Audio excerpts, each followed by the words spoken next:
Alright, hello everyone, this is JPO and I'm doing some Minecraft survival. Finally I got my software to actually work. Turns out I don't need to push the talk hotkey, I just need to get the screen. And that'll be doing. So, I'll just start out the music, the radio, and we'll get going. Sort of enlarging our prayer life and start to pray Yeah. specifically for leaders as well in this country. Listen, if somebody in ISIS can have a visit from the Lord in a dream that says you're killing my people and he comes to faith in Christ, if you're telling us the story like this, the what's happening with among the Druze people and how they're now sending missionaries out, I am personally challenged every time we visit to really expand my prayer life for not just little prayers, but big prayers, trusting a big God who could make a big difference in a part of the world that seems to be bubbling most of the time. Oh my gosh, that's the truth. I was just visiting with some friends from Gaza today, and we spent a lot of time there in Gaza. They don't live there now, but we were just talking about the days when Hamas was firing out and then Israel would retaliate, and they wouldn't send rockets into buildings that hit empty fields and all that. But just imagine this. There were families living there, seeing the rockets go out and in, and children would be certainly frightened by the just horrific noises that they were hearing, the explosions. So the mothers, the believing mothers, these little Jesus followers that meet together, they would train themselves since the child would hear an explosion and look at the mom and kind of look for security. They would laugh. Ha, ha, ha, ha, ha, ha, ha, and laugh so the child would just relax. They were afraid they might get post-traumatic stress or something.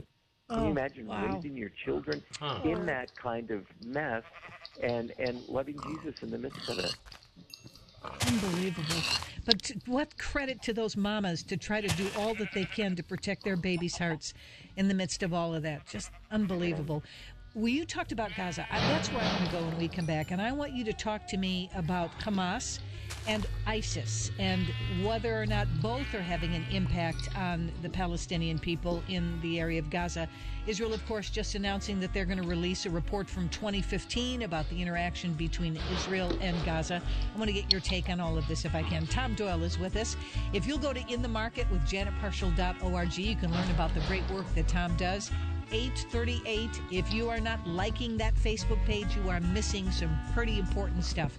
More with Tom right after this. Interesting.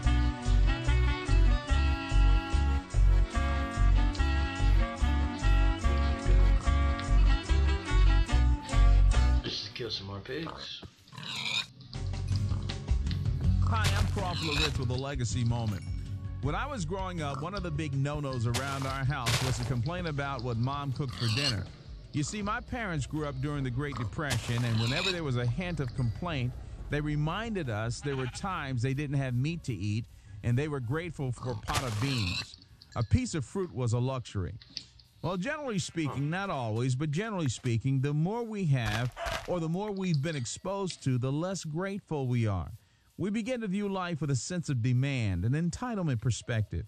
Numbers chapter 11, verses 4 through 6 is a sobering correction to that kind of attitude. Listen to these words.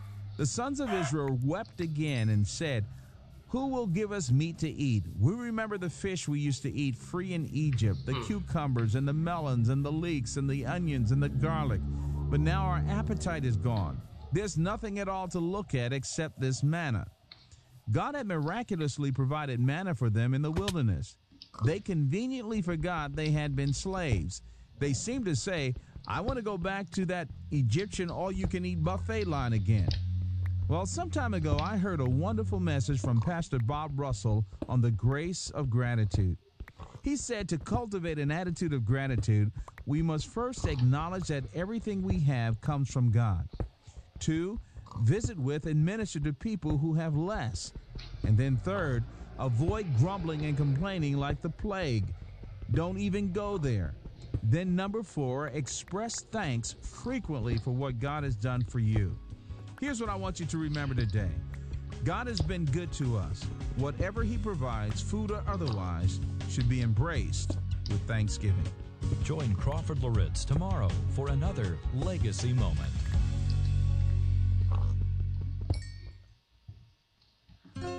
Christ moments. I didn't say crisis moments, Christ moments. Those times when you pray and when you ask your Savior to reveal himself and you get to see his glory revealed in your life. So the question I need to ask is, when's the last time you had a Christ moment? My prayer is that some people had a Christ moment Saturday when thousands gathered at the North Charleston, South Carolina Coliseum. No DVD sales, no books, no t-shirts, concessions, a time of fasting and prayer. But again, when's the last time you had a Christ moment? Have you ever had a Christ moment? We all have crisis moments. I had one going into Cuba. Expensive microphones confiscated until exiting the country. I had a Christ moment in laying hands on a dying man in Cuba because there was no medication to treat his MS. My prayer? Have a Christ moment this week. I'm Charles Morris, haventoday.org.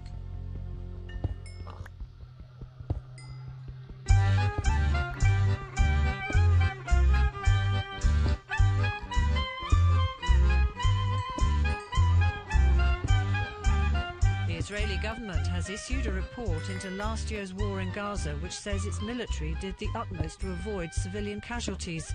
The 2014 conflict left at least 2,000 Palestinians and 67 Israeli soldiers dead, according to UN figures, which is due to publish its own report later this week. Prime Minister Benjamin Netanyahu is highly critical and said in a statement, if someone wants to know the truth, he should read our report. Whoever wants a baseless, automatic accusation against Israel can waste their time reading the UN report. Israel says Gaza's Hamas rulers were responsible for the civilian casualties because it launched attacks from residential areas. Hamas has reacted angrily. This document is the Israeli occupation's attempt to exonerate itself from its crimes in Gaza, said this Hamas spokesman. It's an Israeli attempt to control the international narrative in anticipation of the UN's report. The battle for the moral high ground comes as Israel ended its probe into last year's killing of 4 Palestinian boys in one of its airstrikes on a Gaza beach. It judged it was a case of mistaken identity and does not warrant criminal charges. The attack at the time fueled censure abroad of Israel's assault on the Hamas-run enclave. That's a Euro News report that will tell you something about European reporting on what's happening in the so-called Israeli-Palestinian conflict. Suffice it to say, Israel is going to release its own report on the confrontation from 2014. Tom Doyle joins me from somewhere in the Middle East. He is a writer, a speaker. He's a praying man. He was a pastor for many, many years, and I'm so glad that he is joining us from overseas and so grateful for the time together. So this takes us to Gaza. Hamas, ISIS, do both of them have influence in Gaza? They do. They do. And recently, ISIS has been getting stronger, and people are starting to defect from Hamas. And talking with some Gaza friends today, they were saying they could see this coming, and the people are sick of Hamas. And so now some of them are turning just to spite Hamas. But, you know, it was interesting, Jan. I was talking with a couple that lived there. They both grew up there, both born in Gaza. And I said, so was it just really, I mean, it was the worst you can imagine when Israel would finally retaliate and come in and fight Hamas? And they said, no, actually not. Just the typical day in, day out days without Israel coming back to retaliate after they've been shot at were the worst, because the different terrorist groups were shooting and fighting each other. So you could have Hamas, you could have Palestinian Authority, Islamic Jihad, just open fire on each other in neighborhoods, and innocent people were killed. They said, we knew this when Israel came in. They weren't trying to kill all the innocent people. They were trying to get the bad guys. And, of course, the report today was released from Israel, and they claimed that 43% of the people killed were Hamas. So what happens to the 57% that were killed? Our friends that lived in Gaza said many of them were killed by Hamas. Obviously, Israel killed some of them, but they were killing some of their own people. They know the stories. So it's really sad when you think about that, to see how tough it is for those Palestinians in Gaza. And but that's one thing I think Israelis and Palestinians can agree on, is that they would love to have a Hamas-free Gaza. That would be great. Unfortunately, ISIS is moving in now, and it may be worse. Yes, goes from bad to worse. And you know, Tom, I don't think it's difficult at all to draw a distinction between the people who live in Gaza, the Palestinian people, and the leadership. The people in leadership, it seems to me, very rarely, if ever, have the best interests at heart of the people they're supposed to be governing. And that breaks my heart. And I don't know if there's any way to be able to turn that around. Have you thought that through as well? Well, the problem, Janet, is terrorism pays big money, and governments give money and funding to help people groups. It's so sad to see how they live in Gaza and see how much of our taxpaying dollars and other UE countries have given, and it's gone into the pockets of the leaders. And so, well, one guy that was on NPR recently was saying, there was a man that was so broke, he said he couldn't buy a pack of cigarettes. He had no money. And all of a sudden, he starts making all this outrageous money. Pretty soon, he has a house right near the beach on the Mediterranean. It's a huge house. And now they know that he is a millionaire. Well, he works for Hamas. And someone has estimated that there's about 60 millionaires in the Gaza Strip. So they're living fine. And, if this thing ends, if this conflict ends, they're going to be out of a job. So they are motivated to keep it going, keep it going, keep it going. It's really a sad situation.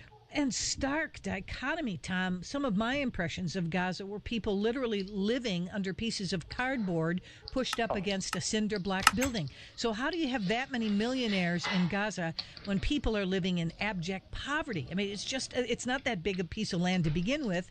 It's highly populated. And to have that kind of disparaging distinction between the super haves and the ultimately have-nothings, it's just terrible. Yeah. Most of the people that we know in Gaza eat one meal a day. So much is stolen. So you see the trucks coming in from Israel every day, but so much of that is just taken, and the leaders get the best, and it's a very sad thing for the people there. Our hearts go out to them. Hey, even if one Palestinian was killed innocently, it's heartbreaking, really, because they are in the vice grip. But, unfortunately, those that are reporting things are motivated to make Israel look really bad, even though they dropped leaflets from helicopters, and people would say, it's snowing again. It's snowing in Gaza. It was the leaflets coming down from Israel telling them, get out of this building, get out of this neighborhood, Hamas stronghold here. And unfortunately, during this last conflict a year ago, they were hearing from the mosque leaders saying over the loudspeaker, if you leave your buildings, you'll be shot on sight. And they were going to do it. They're going to kill their own people just in order to make Israel look bad. It's really just sick. But it's also the definition of terrorism, is it not? I mean, that's really why. Is. I don't know the State Department will ever use language like this, Tom, but I think followers of Jesus and lovers of his word can and do. It really is demonic activity. Who would kill your own people just to make your, quote, enemy look bad? Absolutely amazing. Tom, the Lord's richest blessings on you. May keep you safe. May you see all kinds of wonderful things that you can come back and share with us when you're back stateside again. Thank you so much. In the meantime, I want people to visit inthemarketwithjanetparshall.org. You can learn more about Tom's fabulous book, Killing Christians, Living the Faith Where It's Not Safe to Believe, and like the Facebook page 838. My heartfelt thanks to Tom and to you, friends. We'll see you next time on In the Market with Janet Parshall.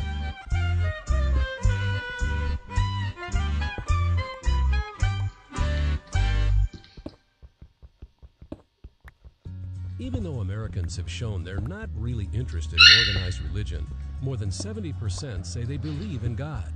10% say they're searching for religion. The door is wide open for Moody Radio to reach a generation who needs to hear the truth about God in a clear, accurate, and compelling way. Your gift today has a direct impact on reaching into hearts and homes with the hope of the gospel.